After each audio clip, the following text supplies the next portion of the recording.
అందరికీ నమస్కారం. Welcome to our channel. ప్రతిరోజు లాగానే శ్రీకృష్ణుడి గురించి తెలుసుకుందాం రండిలో 5వ రోజుకి స్వాగతం.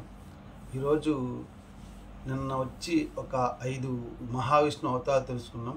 ఈరోజు మరొక 5 అవతారాల గురించి తెలుసుకుందాం.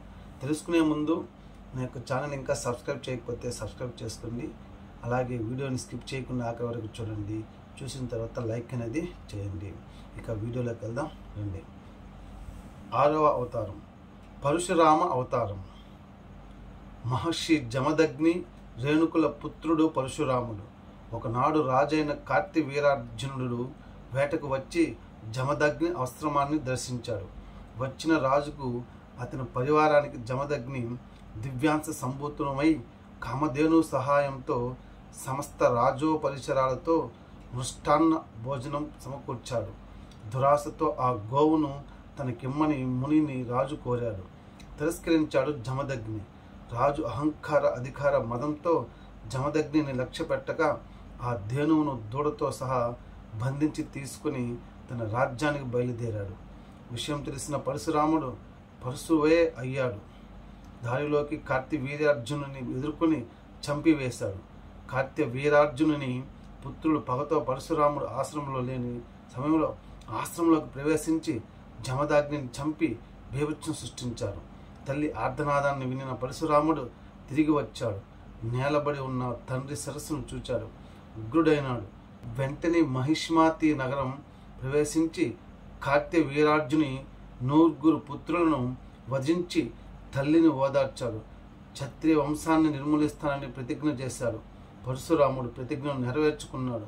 ఋషుల పట్ల గౌరవం లేక అహంకారులైన శత్రువులను శిక్షించే లక్ష్యంతో వచ్చిన అవతారమే ఇది పరశురామ అవతారము. ఇక 7వ అవతారము శ్రీరామ అవతారము. వైకుంఠవాసుడు శ్రీమన్నారాయణుడు భూలోకంలో దశరథుని కుమారునిగా తన దివ్యత్వాన్ని తన 3 సోదరులతో పంచుకుని జన్మించాడు. ఈ అవతార లక్ష్యం శిక్ష రక్షణ, దుష్ట శిక్షణ. మానవుడు ఏ విధంగా జీవితాన్ని సత్య ధర్మాలతో గడపాలో ప్రపంచానికి ఆదర్శంగా నిరూపించాడు శ్రీరాముడు. ఈ అవతారంలో శ్రీరాముడు సత్య ధర్మ స్వరూపుడై రామ విగ్రహవాన్ ధర్మ అనే వాక్యంతో మన యొక్క హైందవ ధర్మాన్ని అంటే సనాతన ధర్మాన్ని ప్రపంచానికి చాటిన మహోన్నత అవతారమే ఈ శ్రీరామ అవతారం. ఇప్పటికీ శ్రీరాముని మనము కొలుచుకున్నామంటే అతను ఎంత గొప్పవాడో మనకు తెలుస్తూ ఉంది. ఇన్ని అవతారాలు ఎత్తినా సరే శ్రీరాముని యొక్క అవతారము అద్భుతమైన అవతారం అని మనం చెప్పుకోవాలి. 8వది శ్రీకృష్ణ అవతారం. కృష్ణ అవతారం యొక్క లక్ష్యం శాంతి, ప్రేమలు పొడిమినందు నెలకొల్పడం. దుష్ట శిక్షణ, శిక్ష రక్షణ ఈ అవతారం ముఖ్య ఉద్దేశం కూడా. శ్రీకృష్ణుడు భగవద్గీత ద్వారా సర్వ మానవాళికి చేసిన దివ్య బోధ సర్వోత్కృష్టమైనది.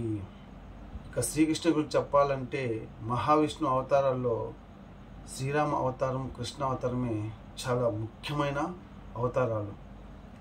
రాముడు మానవుడిగా పుట్టి ఎంత గొప్పవాడయ్యాడో శ్రీకృష్ణుడు భగవత్ నామంతో పుట్టి భగవంతుని రూపంలోనే అందరికీ శిక్ష అనేది వేశాడు అధర్మ వైపు వెళ్ళే వాళ్ళకి.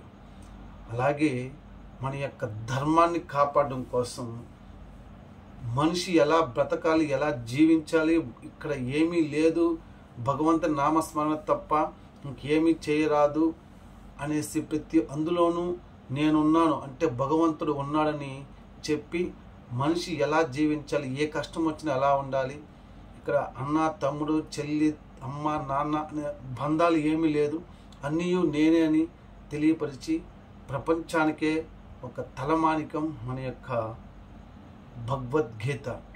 శ్రీకృష్ణుడు అర్జునుడికి మహాభారత యుద్ధంలో చెప్పిన ఈ భగవద్గీతే ప్రపంచ మానవాళికి ఎంతో సహాయంగా నిలబడుతుంది. కొంతమంది ఈ కాలంలో తెలియక మూర్ఖులు మాట్లాడుతున్నారు, కానీ ఈ యొక్క భగవద్గీతని 5000 సంవత్సరాల ముందే శ్రీకృష్ణుడు తెలియపరిచాడు. ఇక 9వ అవతారం చూద్దాం, బుద్ధ అవతారము.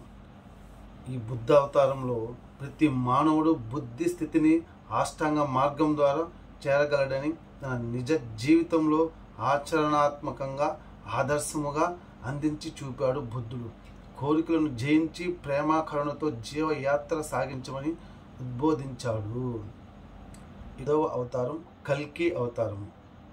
ఈ కల్కి అవతారము కలియుగంలో కలి పురుషుడు, ఆ కలి పురుషుడి యొక్క ఆగత్యాలు ఎంత దారుణంగా ఉంటాయంటే అంత దారుణంగా ఉంటుంది. ధర్మం అనేది అస్సలు ఉండదు. అధర్మం పెళ్ళు వికసిస్తుంది. దానిని నిర్మూలించడం కోసమే కల్కి అవతారము ఎత్తుతాడు మహావిష్ణువు.